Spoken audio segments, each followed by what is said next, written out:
did I do with my pen? There's one right here. Oh, there it is. Dr. Caradona.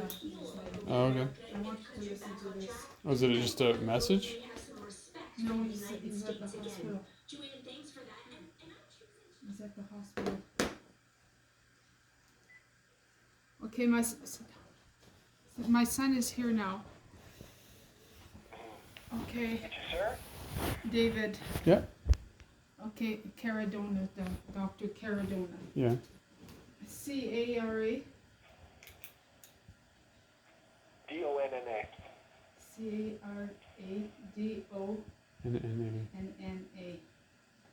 Okay. And actually, I'm a resident. I'm working with Dr. Hall, H-A-L-L. Oh, John saw him. John saw him one other time when we were in there, Dr. Hall.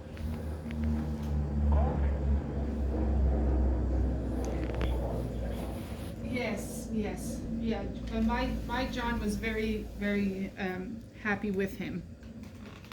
Oh, good. I'm glad. Yeah, he's an excellent doctor. Yes. So we've discussed it, and just to kind of recap, unfortunately, I don't know exactly what's going on with why he's not eating, and I don't have a quick fix for you.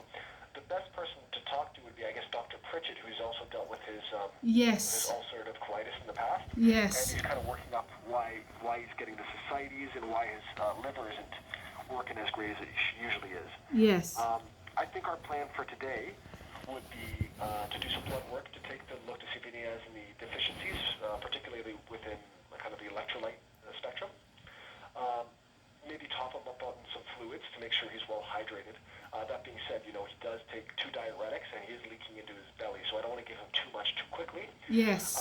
And then ultimately, it sounds like he needs a little bit of, and correct me if I'm wrong or if I'm overstepping, but it sounds like you might need a little bit of help at home because it seems like his functional ability has declined quite a bit over the last several months with respect to, dressing himself, bathing himself, getting on and off the toilet, etc. Well, that's why I'm here, and that's why my son's here.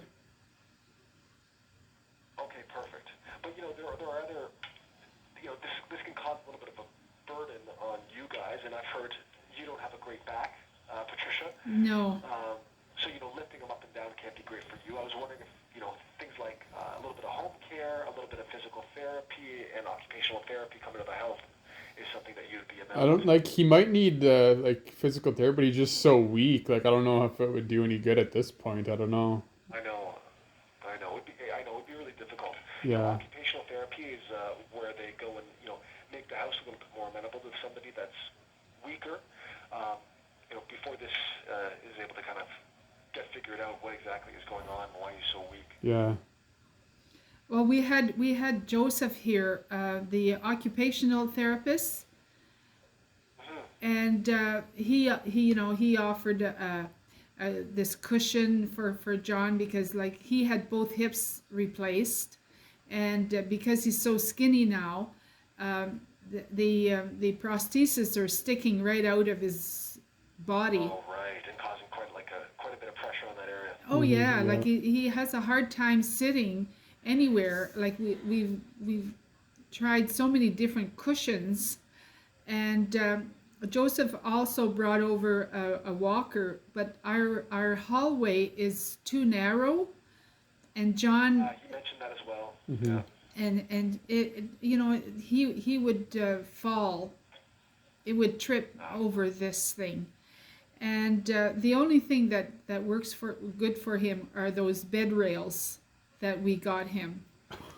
Oh, okay, good. And that Something at least. yes. Mm-hmm. And then when he wakes up in the middle of the night, I hear him, and I usually go to the bathroom with him because I don't want him to fall. No, that makes sense. Okay. And no, it's just that I don't think I need anybody here between my son and myself. If I happen to go out shopping or grocery shopping or something, he comes in up here and sits with him because he can't get on the couch by himself or he can't get up by himself. And he also what I'm hearing is, for the most part, you've already been seen by an occupational therapist that have done some adequate things within the house. Unfortunately, the walker is just too tight a fit. Yes. With respect to what we can do today, I guess your biggest hope is to kind of just see if there's anything going on that any obvious indication for why he is so fatigued and why he's losing weight, not eating, and if there's anything we can do in terms of helping him out Yes. with respect to his hunger and his appetite. Yes. And then maybe giving him some IV fluids, Yes. some IV nutrition. Yes. Okay. So, I'll speak with Dr. Hall and the staff, and maybe we'll give you a call back in a bit.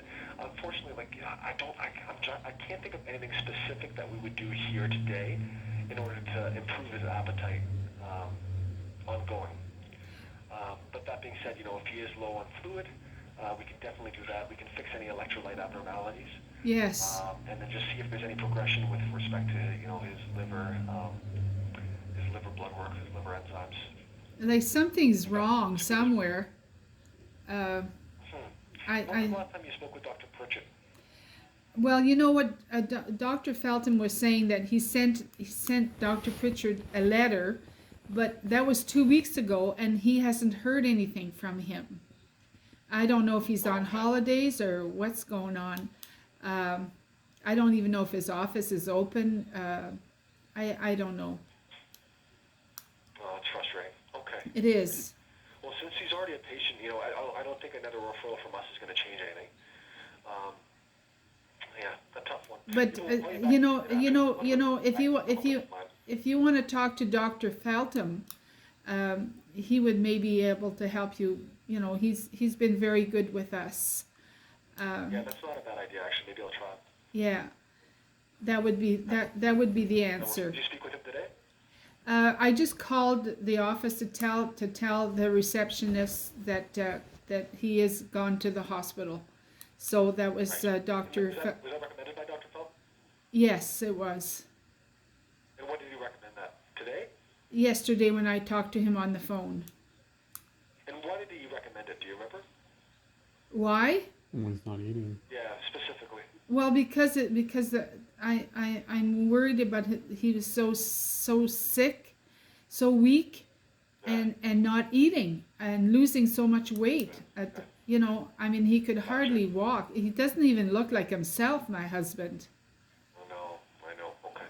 And again, for the most part, this is all kind of not chronic, but this has been a progressive issue for the last several months. Yeah. Yes. Right? Since late November. Yes, Okay, I just want to make sure. And he was trying. I'll give you a call back once we've done the blood work and we kind of figure everything out. Okay, well, maybe you could call Dr. Feltham and speak with him also. Sure, I'll do my best. Okay, thank you very much for calling. Awesome. Okay, great. say hi to John for us. Will do. Oh, thank you. Bye. No problem. Please don't send him back home. The way he is. Well, hopefully, at least he's there for the rest of the day. At least they'll pump him. Brian thought they'd give him a feeding tube or something today. Hopefully. Oh, they've got to know what to do. Well, if he's not eating, hopefully they do give him a feeding tube. Jesus, Murphy. Why the heck, he makes me feel that we send him to the hospital for nothing. I mean, he saw what he looked like. Yeah. He's like a walking skeleton. Yeah. Dr. Caradona. Yeah, it must be Italian. He's just he's not a full doctor. Mm-hmm. He's working with Dr. Hall. Yeah. And when Dad was in there once before, I can't remember what for. This Dr. Hall looked after him. Nice doctor. That's good. John liked him. So we can't go to the fixes whenever this. I hope they don't send him back home today. Hopefully they just keep him overnight. Oh my God.